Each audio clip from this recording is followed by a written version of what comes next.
नमस्कार, मैं पाटलो पाटिल बाम्बू महान्यूज़ में आप सबका स्वागत है। मैं किसानों के लिए एक जानकारी देना बहुत ही अहम बात समझता हूँ कि टोल्डा प्रजाति के जो डेमो प्लॉट है संदीप जी माड़ी ने इधर लगाए, उमेश जी ने इनके देवेंद्र नर्सरी का ये जो डेमो प्लॉट है उस पर मैं आया हूँ और मैं पहले भी आ चुका था, क्योंकि मैं बार बार आने का मेरा एक ही मकसद रहता है कि टोल्डा की प्रजाति जो है कैसी ग्रोथ कर रही है, किसानों के लिए अच्छा रहेगी क्या नहीं रहेगी, ये जो मन में मेरी आशंका रहती है तो दूर करने के लिए सभी के लिए मैं ये समझता हूँ कि ये करना ज़रूरी है।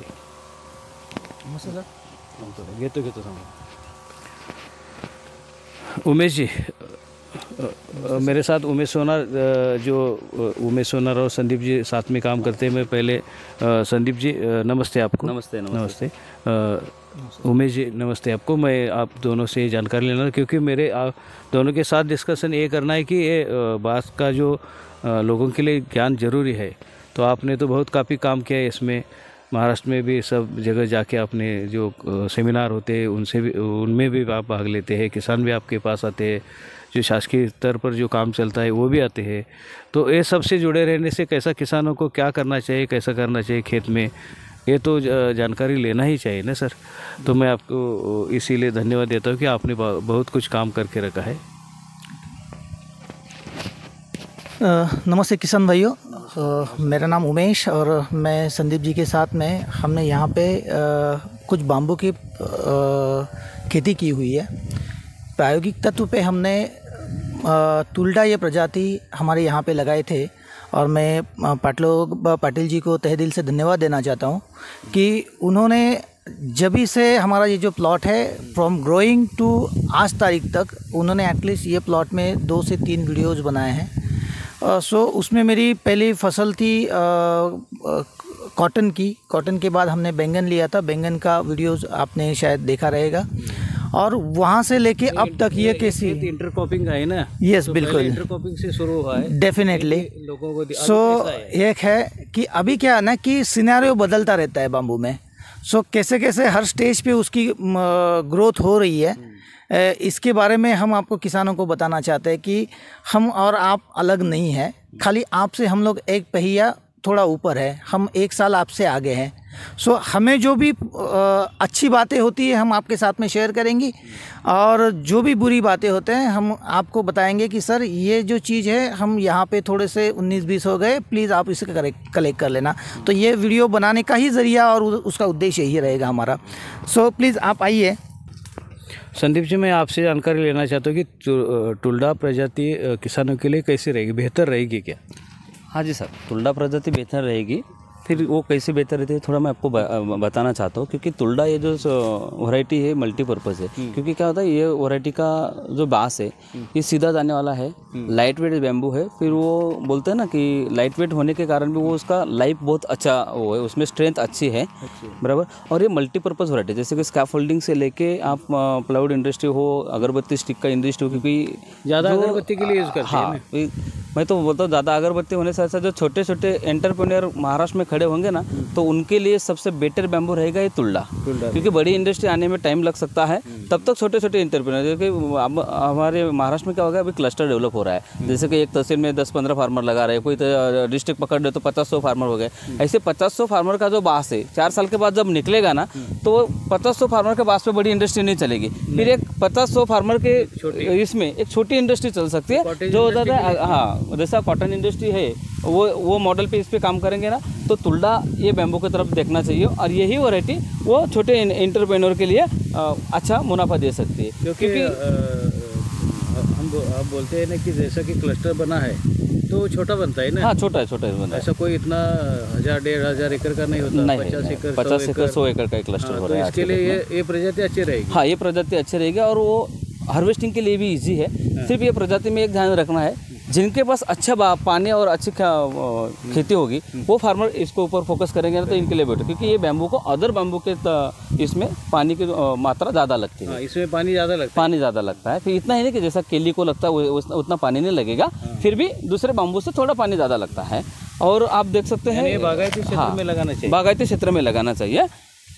आप देख सकते हैं कि ये जो पूरा जो भिरा है अभी 3 साल का हो गया है। ये बैम्बू में आप देखेंगे ना, तुल्ला की जो खासियत है ना, कोई भी बैम्बू आपको ऐसे एकदम कंजेस्टेड नहीं दिखेगा। हाँ। बराबर, जैसे कि स्टिक्टस हो गया या कटांग हो गया या जो बाकी के जो बैम्बू, जैसे आपने पॉलीमॉर्फा के बैम्बू भी देखा, उनमें जो है ना राइजोम जो है ना सिम्पोडियल राइजोम है, एकदम नज़दीक से उसमें बाँस निकलते हैं। तुल्डा में वो नहीं, तुल्डा जो है ये लॉन्ग नेक राइजोम उसका बिहेवियर है। हाँ, थोड़ी थोड़ी दूरी पे उसका शूट निकलता है, तो हार्वेस्टिंग के लिए फार्मर को बहुत ईजी रहेगा। बराबर, और करने के लिए तो हाँ, कट करने के लिए ईजी है और बाहर निकालने के लिए भी ईजी रहेगा। आज जो बैम्बू देखते आ रहे हैं महाराष्ट्र में, जैसे कि देसी बाँस थे अपने, वो एकदम कंजेस्टेड रहते थे, इस कारण फार्मर डरता है बैम्बू खेती के लिए। हार्वेस्टिंग की प्रॉब्लम। हाँ, हार्वेस्टिंग का प्रॉब्लम था, तो ये हार्वेस्टिंग का प्रॉब्लम आपको तुल्डा में नहीं मिलेगा।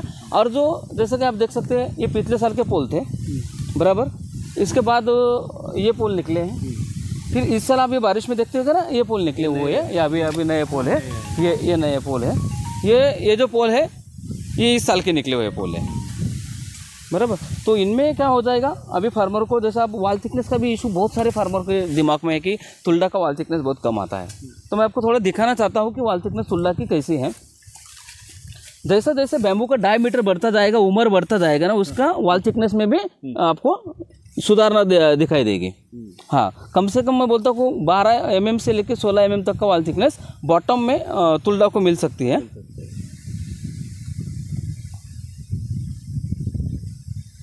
बराबर, 12 से 14 mm तक का वाल थिकनेस मिल सकती है। इंटरनल डिस्टेंस जो है 18 इंच से लेकर 24 इंच तक आपको वेरिएशन में मिलेगा। ऊपर का पोर्शन में आप ऊपर का पोर्शन में आप जाएंगे तो इंटरनल डिस्टेंस आपको बड़ा मिलेगा।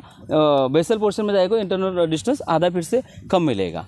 और इसका जो हम जब खेती करना चाहते हैं तो इसका डिस्टेंस कौन सा रखना चाहिए? बैम्बू से तुल्डा को प्लांटेशन करना हो तो 15x10, 15x15 ये स्पेसिंग पे आप उसको प्लांटेशन करेंगे। हाँ, ज़्यादा रखना। जैसे अभी हमारा 12x8 पे प्लांटेशन था, तो हमने जो प्लांटेशन किया था और आज का ये डेट में आप देख सकते हैं कि दोनों भिरे नज़दीक आ गए हैं।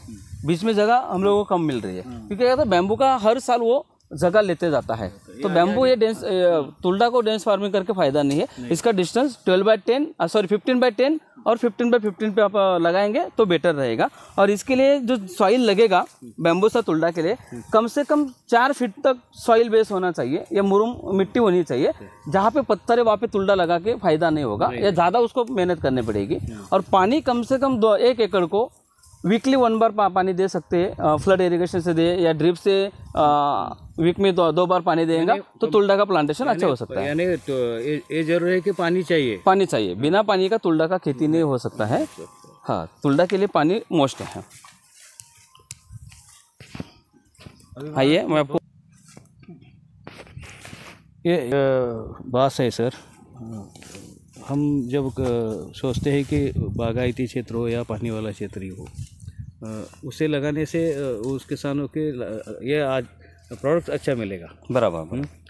तो ये लोग ऐसा सोचते हैं कि ज़्यादा से ज़्यादा प्रोडक्ट आना चाहिए, क्योंकि बायोमास से हिसाब हो या कोई हो, बायोमास छोड़ दो, लेकिन पोल का हिसाब है तो पोल भी ज़्यादा मिल जाएंगे क्या?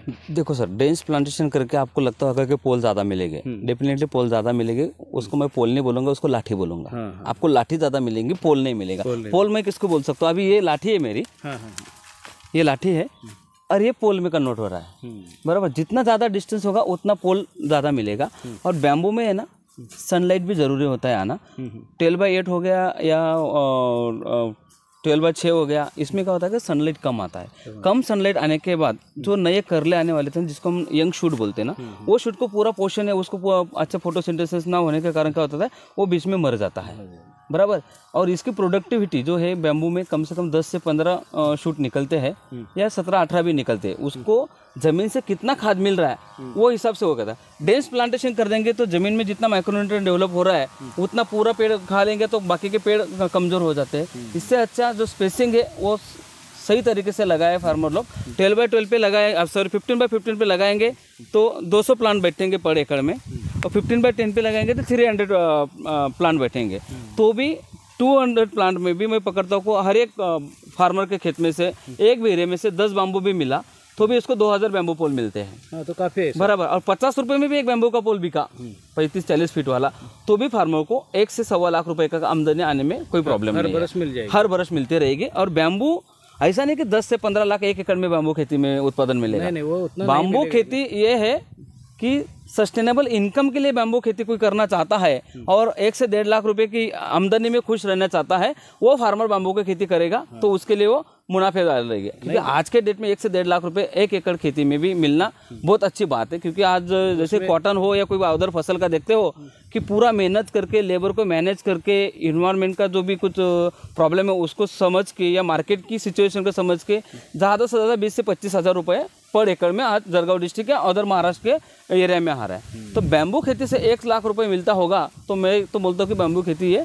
फार्मर के लिए अच्छी होगी। और ऐसे नहीं कि पूरे के पूरे फार्मर पूरी बैम्बू खेती कर रहे हैं, उनकी जो खेती है 10 से 15 एकड़ खेती में से 30% भी 30% भी उन्होंने बैम्बू खेती किया तो 10 एकड़ में से 30% किया तो 3 एकड़ का खेती उसका ये सस्टेनेबल इनकम के लिए रहेगा। अदर 7 एकड़ खेती के ऊपर उसका कंसंट्रेशन अच्छा रहेगा। तो ये सस्टेनेबल इनकम हो गया। मान दो कि इसका फिक्स इनकम इनका फिक्स है 1 लाख रुपए की आमदनी अपने को मिलने वाली है, ये फिक्स है। लेबर वो मैनेज अच्छा कर सकता है, अदर खेती की तरफ वो ध्यान अच्छा दे सकता है और धीरे धीरे उसको जैसे बैम्बू में इंटरेस्ट आने लगा वो बढ़ाते जाएगा, खुद बढ़ाएगा। उसको बड़ा बैम्बू खेती बढ़ाने के लिए बोलने की ज़रूरत नहीं रहेगी। आप आइए देखते होगे आप यहाँ पे भी हमने कुछ बैम्बू जो है क्लीनिंग पूर्णिंग के टाइम में हार्वेस्टिंग किए थे। कुछ नहीं।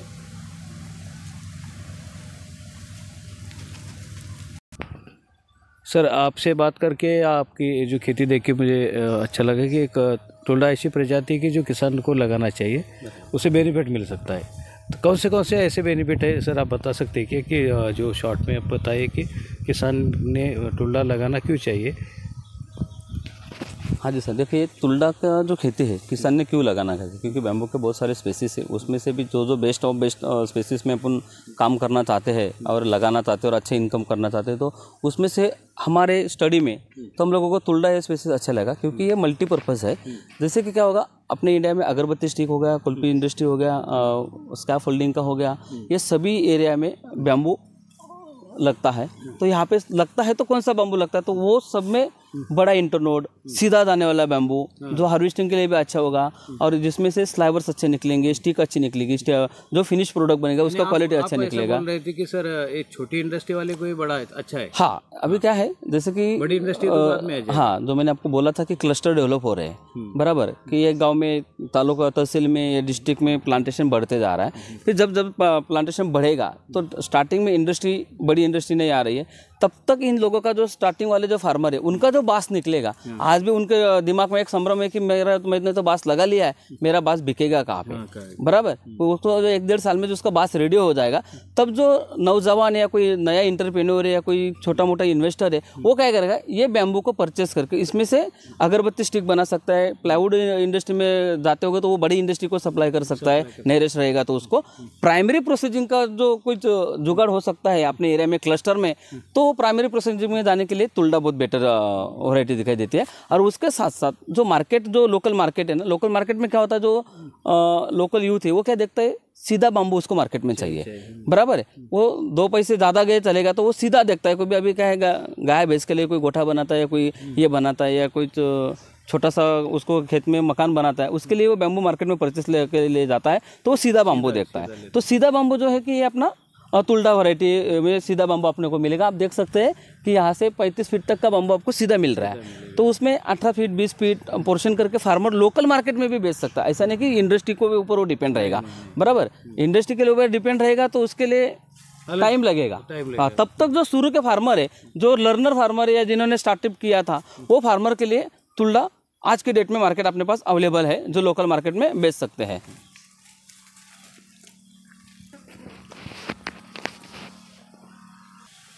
संदीप माली जी से बात करके एक मुझे खुशी लगी कि जो छोटा फार्मर है या अपने इलाके में कुछ बांस बढ़ रहा है तो वो काम में आ सकता है और उसके लिए टुल्डा अच्छी रहेगी, उसके लिए एक बेटर ऑप्शन रहेगा कि अलग अलग काम के लिए वो दे सकता है। और जो कुछ किसान काम करते हैं उनको भी उसका मुनाफा मिल जाएगा। ये अच्छी बात है सर, धन्यवाद। आपने जो जानकारी दी किसानों के लिए बहुत ज़रूरी था, क्योंकि कौन सा बांस लगाना है, अगर लगाया तो जब शुरू में लगाते हैं तो कुछ संभ्रम रहता है ना सर, कैसा लगाना चाहिए, तो ये जाएगा क्या नहीं। तो आपने जो उसके सवाल के जो जवाब दिए तो किसानों के लिए भी बहुत बेहतर रहेगी। धन्यवाद सर। धन्यवाद।